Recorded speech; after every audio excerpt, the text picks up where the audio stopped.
Friday, November 14th, 2025. That's the date. That's how it's going to go. I'm showing up, putting in the work. But I'm telling you now, I'm taking that L. We'll see what happens after, but that's...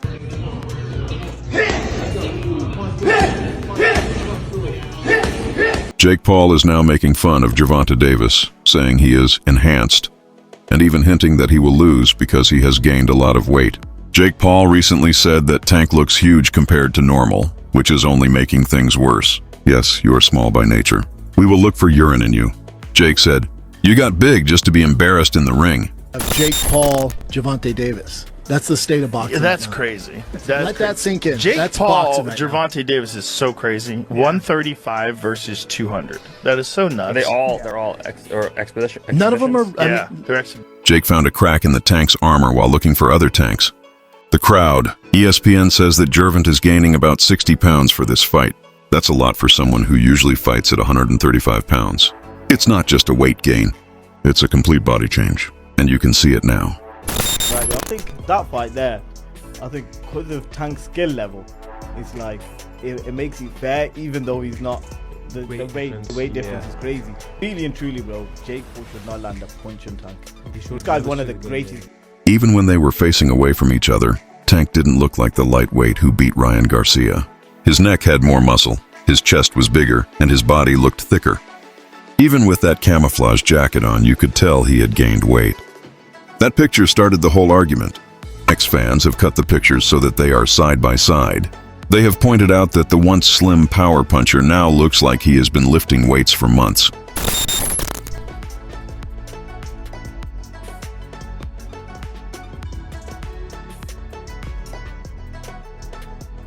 But it looks like this camp is all about that. Work over Flash. The new Tank isn't meant to look good. He was made to take punishment. When he fights a natural cruiserweight like Jake Paul, he has to take the punches instead of just avoiding them. Paul throws with all his strength and weighs almost 200 pounds. Tank's answer was to strategically bulk up, which meant giving up some speed in exchange for more strength. You can see the same thing in training videos from his camp. Calvin Ford and others in his camp know that Tank can gain weight without worrying about weigh-ins because exhibition rules let him wear bigger gloves and don't set a weight limit. What do you think of Jake Paul, Gervonta Davis? I know on Instagram you called it a circus. Yeah, this boxing is slowly turning into the WWE. That's what I think. Does Tank Davis have a chance? Yes, but yeah? I don't even want to talk about it. Don't ask me questions like that again. Takas has been warned by a past opponent about Jake Paul's special strength, which shows how hard it will be for the lightweight champion to win their next exhibition match. Tyron Woodley knows what it's like to feel a lot of force because he fought Jake Paul twice in 2021.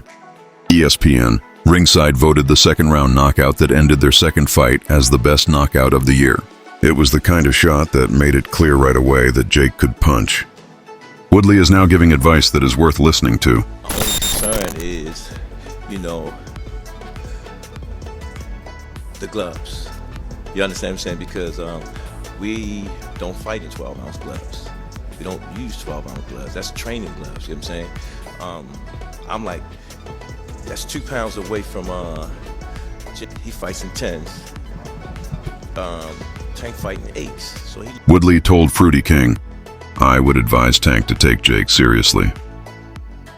A Tank-level fighter must take Jake seriously and acknowledge that he has the drive to disprove others if he is going to battle someone who, on paper, hasn't had the same amateur or professional history as him.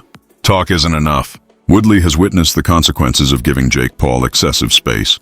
Tank is a strong puncher, but you're going up against someone who weighs 195 pounds.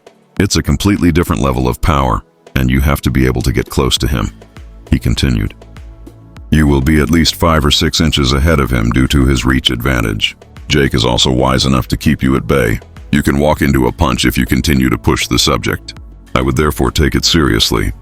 133 pounds, a 5'7" wingspan. Tank fighting me would be a fair matchup.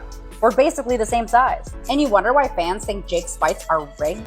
Because every time we see some nonsense like this, it feels like WWE with boxing gloves. Here's the kicker though. Jake threatened to sue anyone who calls his fights rigged. Davis cannot afford to disregard a warning like that. Despite his prowess and reputation as one of the most powerful finishers in boxing, he is facing a size issue that he has never faced before. Jake Paul is a huge man who has been delivering full power strikes at cruiserweight and above, even though he isn't a world champion.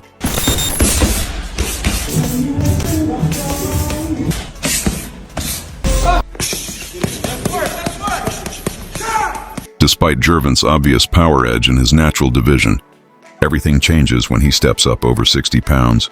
According to ESPN, strength isn't the only factor. When the other guy's body weighs over 60 pounds more than yours, timing, movement, and the way punches fall are crucial. That's why strength and fitness have been key components of Davis's camp.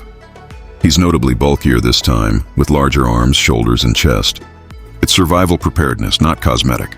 The lightweight champion now has a much more substantial appearance than before. Even while he is still shorter, his body has more muscle, which indicates that he is becoming ready to handle Jake's inherent strength and weight. Ordinarily, this fight wouldn't even take place. There is simply too much of a difference between 135 and 195 pounds. However, the regulations are less stringent for an exhibition. Davis is free to add weight to accommodate the physical aspects of this battle because there is no official weight limit and no title at stake. Has gone too far. Jake Paul is taking on Gervonta Tank Davis in an exhibition bout this November. The fight will be taking place in Atlanta between the cruiserweight and the 135-pounder. Nearly a 100-pound difference between the two guys. This is absolutely insane. Let me know what you guys think about this in the comments down below. Woodley's remarks emphasize what other analysts have been subtly expressing. Tank's explosiveness isn't enough in this situation. It will require patience and accuracy to close the distance when facing a man who has a 6-inch reach advantage and about 60 extra pounds. One clean right hand might finish his night early, as it did with Woodley if he surges in carelessly. It's about fighting Joshua, which is heavyweight, and now he's saying about fighting Tank. Nah, this can't be. It's Netflix as well. I need to go and do some checks and see if like the main pages have posted this, but Jake Paul's posted it. It says Friday, November 14th. It's in Atlanta. However, some people do not believe that Jake Paul can actually defeat Gervonta Davis. Clarissa Shields' stance is unambiguous. I used to think Devin Haney, but I think Shakur beats Gervonta Davis. She remarked in an interview with $1 million worth of games. It will be a long night once Tank catches Dion, but I believe he can outbox Tank. However, Shakur is the only person I believe can defeat him. When Shields observes dominance, she recognizes it. She is the first boxer, male or female, to go undefeated in 3 different weight classes throughout the 4-belt era and has won 2 Olympic gold medals. She has a great deal of regard for Davis. She doesn't expect it to look tidy, despite her belief that he would prevail.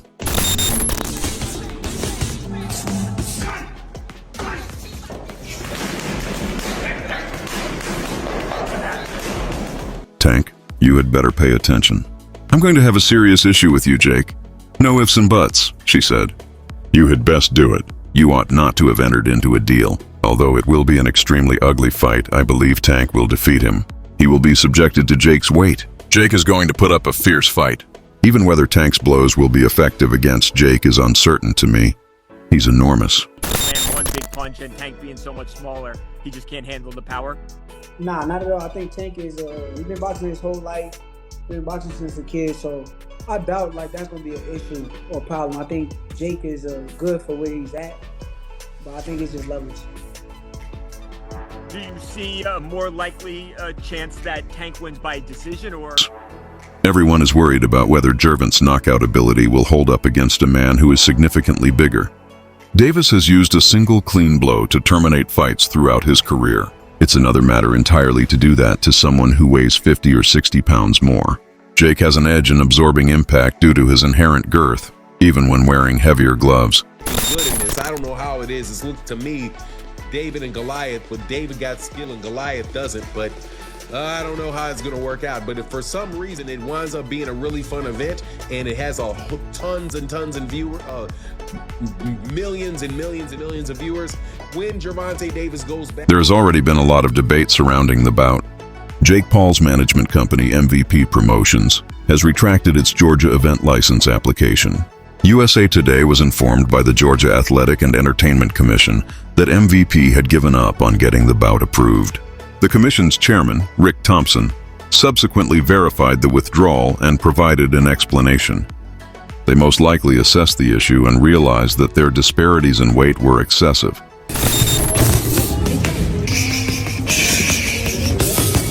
Comments like that simply serve to increase the outrage. The risk and spectacle of a contest between a cruiserweight and a career lightweight have been criticized by boxing insiders. Paul has fought up to 200 pounds, even going as far as heavyweight for his exhibition bout with Mike Tyson in November of last year. In comparison, Gervonta weighed only 135 pounds for his most recent official fight.